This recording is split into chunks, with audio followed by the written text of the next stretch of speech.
Hello tout le monde, j'espère que vous allez bien. Je suis absolument ravie de vous retrouver aujourd'hui pour vous tourner l'une des vidéos que je préfère le plus vous tourner. Il s'agit de vous présenter ma présélection de piles à lire hivernale. Et oui, ça y est, on est déjà dimanche 18 décembre aujourd'hui. Et comme d'habitude, je vais vous présenter 10 titres issus de ma pile à lire autour d'une thématique particulière. Et vous aurez jusqu'au dimanche suivant, c'est-à-dire le jour de Noël, le dimanche 25 décembre minuit, pour voter en cliquant sur le lien qui sera présent dans la barre d'infos et qui vous permettra d'accéder à un formulaire dans lequel vous pourrez sélectionner seulement 5 livres sur les 10 que je vous aurai présentés aujourd'hui, les 5 que vous aimeriez me voir lire tout au long de l'hiver. Alors, je vais bien entendu brièvement revenir sur ma pile à lire automnale, puisque j'ai eu l'occasion de lire les 5 titres que vous m'aviez sélectionnés à l'époque, et qui m'ont réservé quelques petites surprises, des bonnes comme des moins bonnes, puisque j'ai eu 2 petites déceptions, mais également un coup de cœur. En 5e position, avec la note la plus basse, soit en 2,5 sur 5, j'ai mis le livre Lake éphéméral. En 4e position, avec strictement la même note, un 2,5 sur 5 là aussi, c'est le premier tome des sœurs Mitford Enquête. Je m'attendais à plus apprécier, mais vraiment ça a été une petite déception pour moi. Ensuite, en 3e position, avec la note de 3,5 sur 5, c'est le livre Terreur à Smoke Hollow. Ensuite, en 2e position, avec la note de 4 sur 5, il s'agit du livre La Fabrique des poupées. Et finalement, avec un beau coup de cœur à la clé, c'est le premier tome de la série Vampiria de Victor Dixon. Alors, la thématique de cette présélection est la même d'un hiver sur l'autre. On ne change pas une équipe qui gagne, j'aime beaucoup cette thématique. Il s'agit de ces livres super connus que tout le monde a lus, sauf moi. Voilà. C'est parti pour le premier livre de cette présélection. Il s'agit d'une acquisition récente et c'est assez rare finalement que j'achète un livre et que j'ai envie de le lire quasiment aussitôt après, mais là pour le coup c'est vraiment le cas. Donc c'est pour ça que je vous présente le premier tome de la duologie Ça, écrit par Stephen King. Je me le suis acheté le mois dernier je crois, donc vraiment comme je vous l'ai dit c'est tout récent et je me suis pris le beau coffret collector. Je vous montre que le premier tome, je ne vais pas faire ma gourmande en voulant lire les 2 livres l'un à la suite de l'autre. Mais j'aimerais au moins découvrir le premier tome. Je vous l'ai dit il n'y a pas longtemps, Stephen King, je l'ai découvert à travers son livre horrifique Salem. Je n'ai rien lu d'autre pour le moment de cet auteur. Et là, on est un petit peu dans la même veine que Salem, même s'il s'agit d'une toute autre thématique. Mais il s'agit encore une fois d'un récit terrifiant, d'un récit horrifique. On ne nous parle pas du mythe du vampire cette fois-ci, mais plutôt d'un clown qui est prénommé Ça, d'après ce que j'ai pu comprendre, et qui se nourrit des peurs des enfants. On est dans un récit qui va osciller entre passé et présent, et qui va faire se rencontrer une bande de gamins et ce monstre qui vit dans les égouts. Et à un certain moment du récit, on va retrouver ces enfants qui ont bien grandi, qui sont devenus adultes, qui ont eu l'occasion de quitter la ville et qui vont devoir y retourner à la demande de l'un d'entre eux qui va les informer qu'un nouveau drame est survenu. Voilà ce que je peux vous dire de cette histoire. Je suis hyper tentée. Je me demande si je vais être pétocharde ou pas en lisant ce livre, mais ça je le saurai grâce à vous si jamais vous choisissez de l'inclure dans ma sélection hivernale. Mais en tout cas c'est clairement un livre que tout le monde ou presque a eu l'occasion de lire, ou en tout cas si vous ne l'avez pas lu, vous connaissez au moins l'adaptation cinématographique. Et voilà, j'ai bien envie de découvrir ce qu'il se cache dans les pages de ce livre.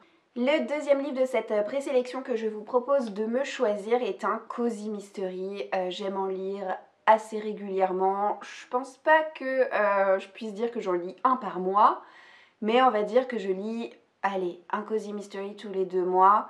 Et là, il y en a clairement un que beaucoup d'entre vous avez déjà lu et moi pas encore. Donc le deuxième livre que je vous propose de me choisir, c'est le tome 2 des enquêtes d'Anna Swenson. Il s'agit de Meurtre et Charlotte aux fraises.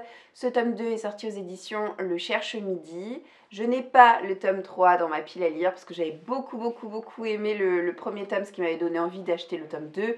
Mais je voulais voir si j'allais continuer à être aussi convaincue avant de me précipiter sur le tome 3, donc peut-être le saurai-je grâce à vous.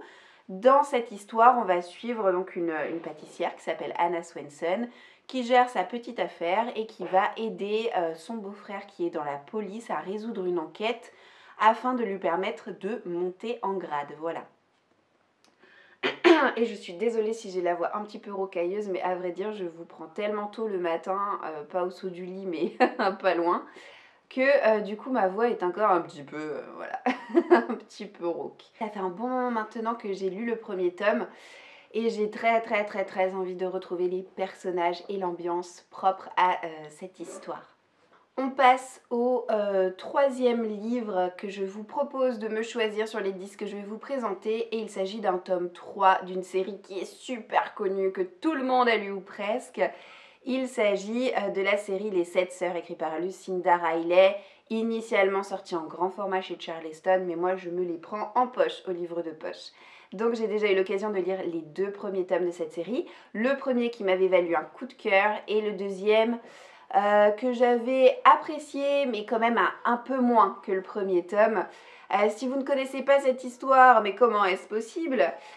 Il s'agit d'un milliardaire âgé qui tout au long de sa vie a voyagé dans les 4 coins du monde et a ramené au gré de ses voyages des enfants, des bébés qu'il a adoptés, donc des bébés qui sont d'origine très différente, mais elles ont pour point commun d'être toutes les 7 des filles et qui sont nommées en fonction des noms des constellations. Le jour où le papa milliardaire va mourir, les 7 sœurs vont se réunir pour découvrir un testament qui les concerne et qui va leur permettre à chacune d'entre elles de revenir sur leurs origines respectives et de retrouver la trace de leur passé. Donc c'est très chouette parce que d'un tome à un autre, on voyage beaucoup aux 4 coins du monde, et là, avec ce tome 3, on va suivre Star, qui est donc la 3e des 7 sœurs, et qui va être entraînée visiblement en Angleterre sur les traces de Beatrix Potter. Ça a l'air d'être très chouette, et je crois que c'est l'un des tomes qui a le plus plu, donc je suis vraiment très impatiente de le lire, très curieuse de le découvrir. Et c'est donc ce livre que je vous propose de me choisir en 3e position. Le 4e des 10 livres, là aussi est bien connu, et on change de registre pour partir du côté de la fantasy. Il s'agit de Kéléana, c'est le tome 4, mais le tome 4 partie 2. En fait c'est assez rigolo parce que je me rends compte que cette série je la lis majoritairement grâce à vous, puisque ça fait bien 2-3 ans maintenant que à chaque présélection depuis la lire hivernale, je glisse ni vu ni connu un tome de cette série pour pouvoir la poursuivre. Je me rends compte que jusqu'à présent ça marche bien, donc écoutez, sur un malentendu, je continue. L'année dernière, vous aviez choisi d'intégrer le premier tome, la première partie plutôt du tome 4, et là je vous propose de me choisir donc la deuxième partie de ce 4e tome sorti aux éditions La Martinière Jeunesse. C'est bien entendu écrit par Sarah Gimas, on ne la présente plus cette auteure. Et bien que Kéléana ne soit pas la série qui en France a le plus fonctionné au niveau de cet auteur, eh bien elle marche quand même très bien, et surtout elle est super connue. Difficile pour moi de vous résumer cette histoire parce que je pourrais vous dire ce qui se passe dans le premier tome, mais en fait c'est assez peu parlant en ce qui concerne l'ensemble de la série. Donc je vous dirais simplement qu'on parle de Faye, qu'on parle d'une héroïne qui s'appelle donc Kéléana, qui est dangereuse, qui est charismatique, assez badass sur les bords. On parle de royaume, de complot, de trahison, de magie, bref, c'est un récit qui est très riche et dont l'univers ne fait que s'étoffer et se complexifier au fur et à mesure que la saga avance. Depuis le premier tome, je suis absolument passionnée par ce que je lis, et même si à chaque fois je ne lis qu'un tome par an ou presque, j'ai pas vraiment de mal à raccrocher les wagons parce que je trouve que voilà, on se remet très vite dans le bain, on se remet très vite dans l'ambiance. C'est un récit qui est assez addictif, fluide, le rythme est très soutenu, et là aussi c'est un univers qui me manque beaucoup et dans lequel j'aimerais énormément pouvoir replonger. On arrive à la moitié de cette sélection avec un très court roman, comme vous le voyez. Si vous me choisissez celui-ci, il se lira à toute vitesse, c'est un Agnès Martin-Lugan. C'est son 2e titre et il s'agit du livre Entre mes mains, le bonheur se faufile. Alors, 2e titre publié par l'auteur, mais si je le lis, ce sera le 3e roman que j'aurai l'occasion de lire, puisque j'ai bien entendu commencé par Les gens heureux lisent et boivent du café, que j'avais adoré, et ensuite j'ai lu l'un de ses titres les plus récents qui est sorti de mémoire l'année dernière aux éditions Michel Lafon, que j'avais reçu en service presse, dont je ne me rappelle plus le titre là comme ça, et que je n'ai pas conservé parce que vraiment ce livre m'a traumatisée. Il abordait une thématique que je déteste retrouver dans les romans que je peux lire, mais voilà, je ne le savais pas franchement à l'avance, donc je me suis lancée dans cette lecture sans savoir à quoi m'attendre, et voilà, donc c'était un livre qui parlait de la mort, une mort imminente, une mort prévue, puisque l'héroïne était très très très malade, elle était en phase terminale d'un cancer. Et franchement, j'ai énormément pleuré tout au long de ma lecture de ce livre. Enfin, je dis pas qu'il était mal écrit ou inintéressant ou quoi que ce soit, mais franchement, je devais pas forcément être la cible. Et, et je me dis maintenant que je vous présente ce livre qu'il faut pas que je reste sur ce livre-là. J'ai besoin de lire un nouveau Agnès Martin-Dugan, qui me traumatisera moins et qui me réconciliera avec ce que peut écrire cet auteur. Donc là, dans cette histoire, on va découvrir Iris qui étouffe dans un mariage qui l'oppresse. Son métier ne l'intéresse pas des masses, et elle, sa passion, c'est la couture. Et un jour, sa vie va voler en éclats lorsqu'elle va découvrir que ses parents l'ont empêchée d'aller au bout de ses aspirations de jeunesse. Je n'en sais pas plus, mais en tout cas, on a l'air d'être quand même assez centré sur le monde de la mode et le monde de la couture au sens large. Ça m'a l'air très chouette comme thématique, et ça m'a l'air d'être surtout plus light et plus accessible que son tout dernier roman. Et je mets ce livre dans cette pile à lire, dans cette présélection, dans cette thématique-là des gens, des livres que tout le monde a lus sauf moi, parce que ça reste l'un des premiers titres de l'auteur.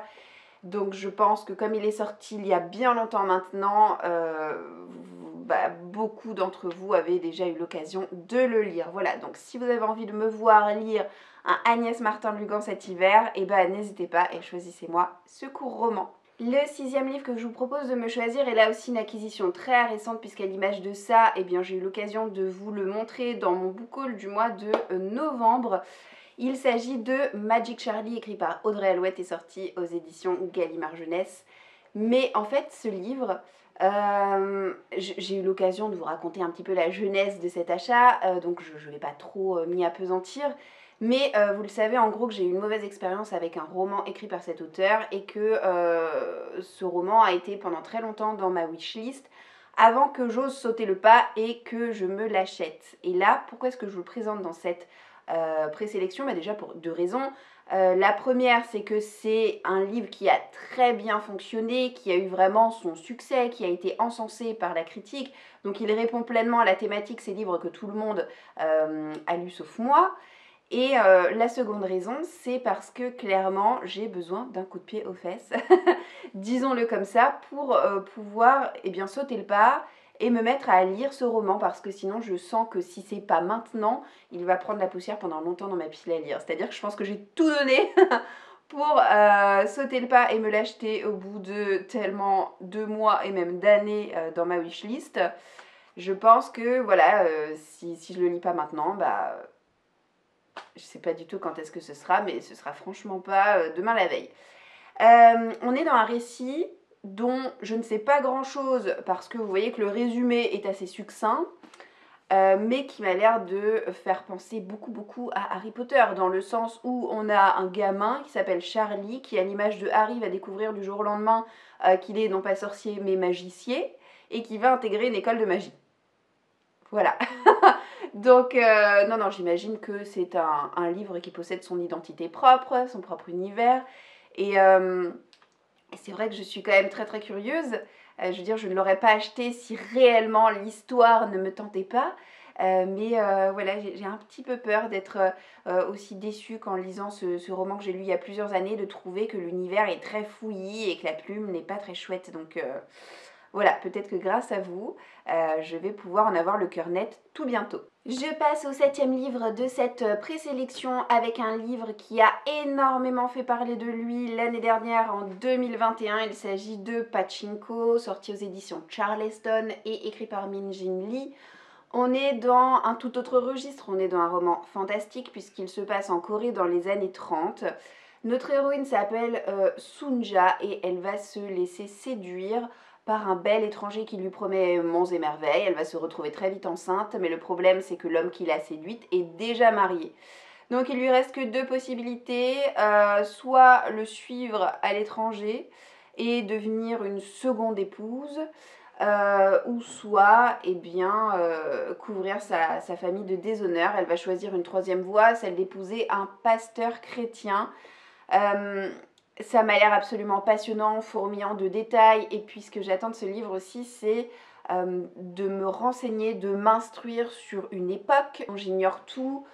Je veux dire, j'ai une méconnaissance profonde et absolue de la Corée dans les années 30, donc je serais absolument heureuse de pouvoir m'instruire. Et c'est un livre que énormément de personnes ont lu, qui a été là aussi mais encensé par la critique. C'est bien simple, je n'ai lu absolument aucun avis mitigé par rapport à ce roman, que des coups de cœur. Donc j'ai bien envie de rejoindre l'engouement en général, même si j'arrive un peu après la bataille. Mais peu importe, mieux vaut tard que jamais, et peut-être que j'aurai l'occasion de faire une très belle découverte grâce à vous tantôt. Le 8e livre que je vous propose de me choisir est là aussi très très connu et a remporté un succès fou. On salue notamment le côté émouvant de l'histoire, mais aussi l'écriture de qualité de Madeline Miller. Il s'agit du Chant d'Achille, dont j'ai tellement entendu parler. Mais je sais pas pourquoi je n'ai ajouté que assez tardivement ce livre à ma wishlist, c'est-à-dire que voilà, j'ai vu plein d'avis passer ces derniers mois, ces dernières années, et puis je me disais, ah oui, ça pourrait me plaire parce que, vous le savez, je pense, je vous le dis assez régulièrement, mais j'aime énormément l'Antiquité gréco-romaine. Je m'intéresse toujours à cette thématique-là, et c'est quelque chose que j'apprécie aussi retrouver de temps à autre dans mes lectures, même s'il n'y a pas beaucoup de livres qui sortent et qui abordent ces thèmes-là, mais Madeline Miller l'a fait. Je peux pas dire qu'il s'agit d'une réécriture de l'Iliade à proprement parler, parce que ce n'est pas le cas. C'est, on va dire, une libre adaptation de l'Iliade qui nous offre une histoire d'amour visiblement assez saisissante et qui revient sur la jeunesse d'Achille et de Patrocle, et qui aborde dans un second temps toute la période concernant la guerre de Troie. J'ai vraiment hâte de pouvoir lire ce livre. Je sais pas pourquoi j'ai pas encore sauté le pas. Je pense que mes attentes sont tellement élevées que finalement j'ai peut-être un peu peur d'être déçue. Je ne sais pas, de trop en attendre, vous voyez. Mais je suis tellement intéressée par le Chant d'Achille. Et puis je sais qu'elle en a écrit un autre, je crois que c'est Circé qu'elle a écrit après. Voilà, c'est ça. Et évidemment que si j'aime le Chant d'Achille, je m'achèterai Circé dans la foulée, hein, bien entendu. Et j'espère pouvoir découvrir ce livre grâce à vous, si jamais vous avez envie de me le choisir pour que je puisse le lire cet hiver. On arrive déjà à la fin de cette présélection puisqu'il me reste 2 livres à vous présenter.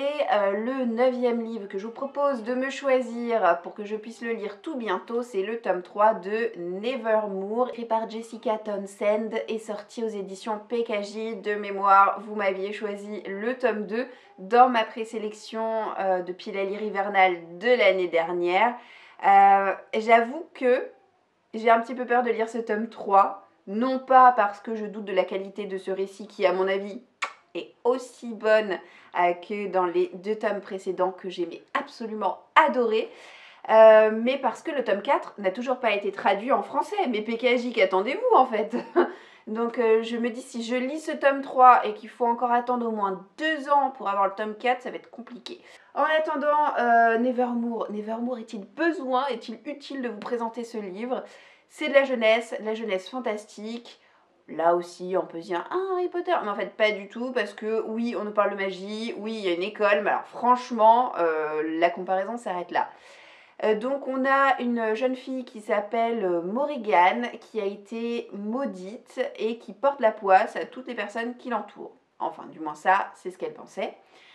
Jusqu'à ce que arrive son anniversaire, je ne sais plus si c'est le 11e ou quelque chose comme ça, mais en tout cas, la malédiction veut qu'elle meure le jour de son 11e anniversaire. Donc sa famille a organisé une grande fête de mort, voilà, donc ambiance lugubre et compagnie. Et le jour J, Morrigan va se faire littéralement enlever par un homme qui va devenir son mentor, qui est très exubérant et qui va l'emmener à Nevermore, qui est un monde parallèle à celui de Morrigan, où la magie est omniprésente, où on se déplace à l'aide de son parapluie, où il existe des chats géants et autres joyeusetés dont je ne veux absolument pas vous révéler comme ça en vidéo, parce que si vous n'avez pas lu encore ce livre, mais qu'attendez-vous en fait? Qu'attendez-vous? C'est absolument extraordinaire.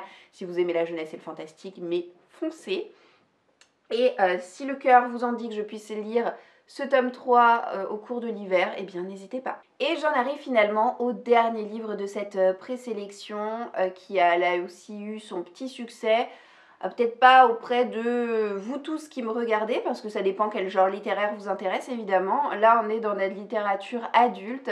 Il s'agit du livre Les Graciers, écrit par Kiran Milou-Dargrave. Alors ce livre, je l'avais repéré dès sa sortie en grand format. J'attendais avec impatience sa sortie poche pour l'acquérir, parce que je déteste profondément la couverture du grand format. Pas de bol pour moi, c'est exactement la même couve qu'ils ont repris pour la version poche. Bon, voilà. J'allais pas m'arrêter à ça parce que franchement le contenu m'intéressait au plus haut point. C'est un livre qui peut faire penser à Un bûcher sous la neige, qui peut faire penser aux Sorcières de Pendle, dans le sens où la thématique est la même, c'est la chasse aux sorcières. Ce qui le détache un petit peu des autres livres, c'est qu'on n'est pas dans un pays anglo-saxon où l'action se déroule, on est en Norvège au XVIIe siècle. Donc c'est un contexte rude, froid, austère, et c'est toute cette ambiance-là que j'ai envie de retrouver. J'ai envie de me retrouver dépaysée, j'ai envie d'avoir froid, j'ai envie d'avoir peur. Peur pour les héroïnes qui sont forcément, à mon avis, en fâcheuse posture. Je parle pas de récits effrayants, bien entendu. Mais voilà, c'est ça que j'ai envie d'avoir. Et là aussi, c'est un livre qui a fait l'unanimité auprès des lecteurs qui ont eu la chance et la possibilité de le lire jusqu'à présent. Et moi aussi, j'ai envie de le lire. Moi aussi, j'ai envie d'être conquise. Moi aussi, j'ai envie d'être prise aux tripes par ce que je peux lire. Et eh bien, voilà, vous savez ce qu'il vous reste à faire si jamais vous avez envie que je lise ce livre cet hiver. Peut-être parce que vous l'avez lu et qu'il vous a plu, ou peut-être parce que vous avez envie de savoir ce que j'en aurais pensé pour craquer éventuellement à votre tour, voilà, que sais-je. Mais en tout cas, voilà, n'oubliez pas, ce livre est en 10e position de cette présélection. Et c'est du coup avec ce roman que s'achève cette vidéo. J'ai fini de vous présenter les 10 livres qui répondent à cette thématique, des livres super connus que tout le monde a lu sauf moi et qui me tentent énormément. Comme d'habitude, il y en a pour tous les goûts. J'essaie de faire à chaque fois en sorte que je puisse vous présenter des livres très différents les uns des autres pour que ce ne soit pas redondant pour vous à regarder comme vidéo. Il y a du jeunesse, il y a du young adulte, il y a de l'adulte, il y a du fantastique, du contemporain, de l'historique, bref, plein de choix pour vous. Alors n'hésitez pas à faire votre petite sélection et à me choisir 5 livres sur les 10 que je vous ai présentés. Et j'ai déjà hâte d'avoir le résultat de vos votes, comme d'habitude. Vous verrez les grands gagnants sur Instagram. Et puis sinon, si vous ne me suivez pas sur Instagram, eh bien vous saurez de toute façon quels sont les livres qui auront été choisis, les livres qui auront remporté plus de votes à travers mes futures vidéos sur YouTube. Voilà. En tout cas, j'espère que la vidéo vous aura plu, que vous aurez passé un bon moment en ma compagnie. Je vous souhaite de passer une très belle journée et je vous dis d'ores et déjà à bientôt dans une prochaine vidéo. Ciao, ciao!